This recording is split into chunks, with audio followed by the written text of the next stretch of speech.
Hello mga kawakwak, magluto tayo ng gulay na nilagyan natin ng liver at saka gizzard.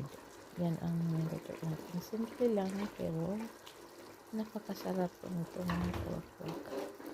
Yan, marami po ang gulay dyan. At nilagyan ko din po yan ng upo.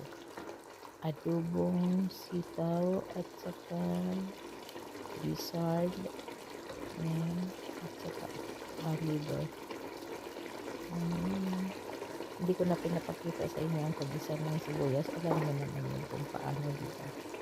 Ayan, ano na lang namin ang tutuin. At syempre, titikman natin kung tama ba ang pinagkain.